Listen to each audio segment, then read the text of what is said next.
भारत से नेपाल जाने वाले लोगों को मिली खास सौगात, अब वहां भी यूपीआई से कर सकेंगे भुगतान। भारत से नेपाल जाने वाले लोग अब वहां यूपीआई से भुगतान कर सकेंगे।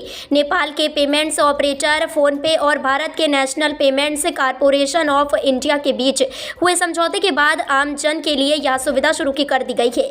अब वहां यूपीआई से भी रुपए खर्च कर सकेंगे। भारत से रोज बड़ी संख्या में नेपाल के बाजारों में लोग खरीदारी के लिए आते हैं। ऑनलाइन भुगतान की सुविधा नहीं मिलने से वहां खरीदारी को जाने वाले लोगों को कई तरह की दिक्कत का सामना करना पड़ता था।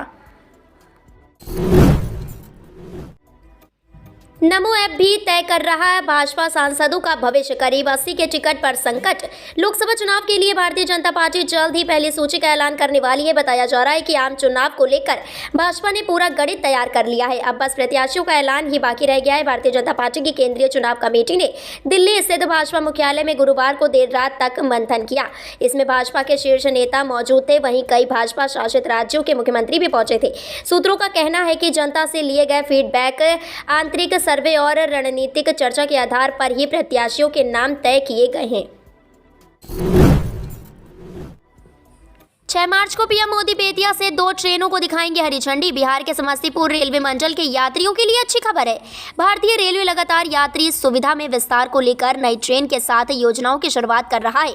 आगामी 6 मार्च को बेतिया पहुंच रहे प्रधानमंत्री 2 नई ट्रेनों को वर्चुअल तौर पर हरी झंडी दिखाएंगे, जिसको लेकर रेलवे मंडल प्रशासन तैयारी कर रहा है। डीआरएम विनय श्रीवास्तव ने बताया कि प्रधानमंत्री नरेंद्र मोदी 6 मार्च को बेतिया आने वाले हैं। प्रधानमंत्री बेतिया से ही वर्चुअल तौर पर समस्तीपुर रेलवे मंडल के रक्सौल जोग बनी नई ट्रेन सेवा की शुरुआत करेंगे। मंडी, कुल्लू और लाहौल के 38,000 घर मुफ्त की बिजली से होंगे रोशन। प्रधानमंत्री सूर्य घर मुफ्त बिजली योजना से मंडी, कुल्लू व लाहौल क्षेत्र के 38,000 घर मुफ्त की बिजली से रोशन होंगे।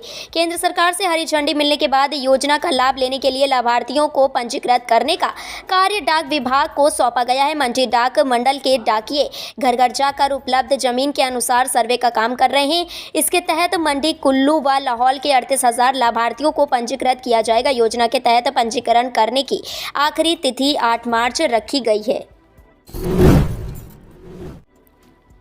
पश्चिम बंगाल में टीएमसी को झटका। इस बड़े नेता ने पदों से दिया इस्तीफा।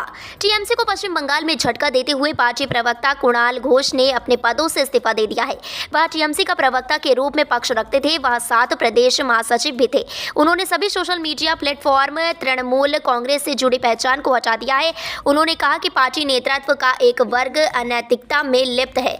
कुणाल घोष ने एक्स पर अपने अकाउंट का बायो बदल दिया है। अब वह खुद को सिर्फ एक पत्रकार और सामाजिक कार्यकर्ता बता रहे हैं। उन्होंने एक्स पर ट्वीट करते हुए लिखा कि ये नेता अक्षम, स्वार्थी, गुटबाजी में लिप्त है और अनैतिकता का सहारा ले रहे हैं।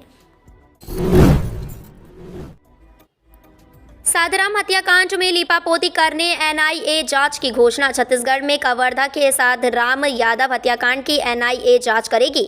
सीएम विष्णुदेव साय ने इसकी घोषणा की है। इस घोषणा के बाद अब राजनीति भी शुरू हो गई है। प्रदेश कांग्रेस कमेटी के अध्यक्ष दीपक बैज ने इसे बीजेपी सरकार का राजनीतिक प्रोपोगंडा बताया है। दीपक ने कहा कि भाजपा की सरकार दिग्भ्रमित है और उसे अपनी पुलिस पर भरोसा नहीं है। बिरनपुर हत्याकांड मामले में सीबीआई जांच की घोषणा की गई। अब कवर्धा के साधराम हत्याकांड में सरकार की विफलता को छुपाने के लिए एनआईए जांच की बात की जा रही है। मार्च महीने में इन राज्यों में बारिश, बर्फबारी और हीट वेव का अलर्ट। मार्च महीने की शुरुआत पहाड़ों पर बर्फबारी और बारिश के साथ हुई। मौसम विभाग ने पहले 2 सप्ताह का अपडेट जारी किया है। आईएमडी ने 13 मार्च तक मौसम का पूर्वानुमान बताया है। पश्चिमी विक्षोभ का असर 2 हफ्तों में दिखाई देगा, जिसके असर से मध्य भारत में ओलावृष्टि देखने को मिलेगी। उत्तर पूर्वी भारत के प्रदेशों में तेज बारिश की संभावना है। मौसम विभाग के अनुसार मार्च के दूसरे सप्ताह में पश्चिमी हिमालयी क्षेत्रों में पश्चिमी विक्षोभ का असर रहेगा। इसके प्रभाव से पहाड़ों पर बरसात और बर्फबारी होगी। 15 दिन में जोड़े 80,000 लोग। यूपी में बीजेपी की जबरदस्त प्लानिंग। आगामी चुनाव से पहले केंद्र की सत्ताधारी भारतीय जनता पार्टी सबसे ज्यादा लोकसभा सीटों वाले राज्य उत्तर प्रदेश पर विशेष फोकस कर रही है। कहा जाता है कि दिल्ली की सत्ता का रास्ता 80 सीटों वाले यूपी से होकर जाता है। पिछले दोनों चुनावों में भाजपा यहां बम्पर सीटें जीतती आ रही है। अब एक बार फिर से भगवा पार्टी ने कमर कस ली है। प्रधानमंत्री नरेंद्र मोदी ने भाजपा राष्ट्रीय परिषद की बैठक में कहा था कि पार्टी के प्रत्येक कार्यकर्ता को यह सुनिश्चित करना चाहिए कि पार्टी को हर बूथ पर पिछली बार की तुलना में 370 अधिक वोट मिले। रोजाना 1,643 CR रुपए वसूलेंगे जुर्माना। CAA के खिलाफ विपक्ष के आंदोलन पर असम DGP की चेतावनी। जब से केंद्र सरकार ने ये संकेत दिए हैं कि लोकसभा चुनावों के लिए आदर्श आचार संहिता लागू होने से पहले ही देश भर में नागरिकता संशोधन कानून लागू हो सकता है, तब से असम में भाजपा विरोधी विपक्षी दलों ने उसका खुलकर विरोध करना शुरू कर दिया है। राज्य में 16 दलों वाले संयुक्त विपक्षी मंच असम ने राज्यपाल गुलाब चंद कटारिया के माध्यम से राष्ट्रपति द्रौपदी मुर्मू को एक ज्ञापन सौंपा है और उनसे CAA को लागू करने से रोकने का आग्रह किया है। विपक्षी मोर्चे ने ये भी कहा है कि अगर उनकी मांगें नहीं मानी गई तो वे राज्य भर में लोकतांत्रिक जन आंदोलन करेंगे।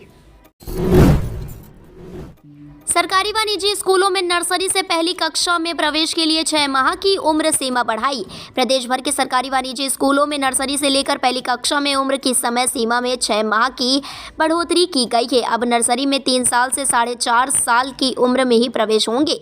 वहीं KG 1 में 4 साल से 5.5 साल, KG 2 में 5 साल से 6.5 और पहली कक्षा में 6 से 7.5 साल में प्रवेश दिया जाएगा। उम्र की समय सीमा में यह संशोधन राष्ट्रीय शिक्षा नीति के अनुसार पूर्व प्राथमिक एवं प्राथमिक कक्षा में प्रवेश के लिए आयु का निर्धारण किया गया है।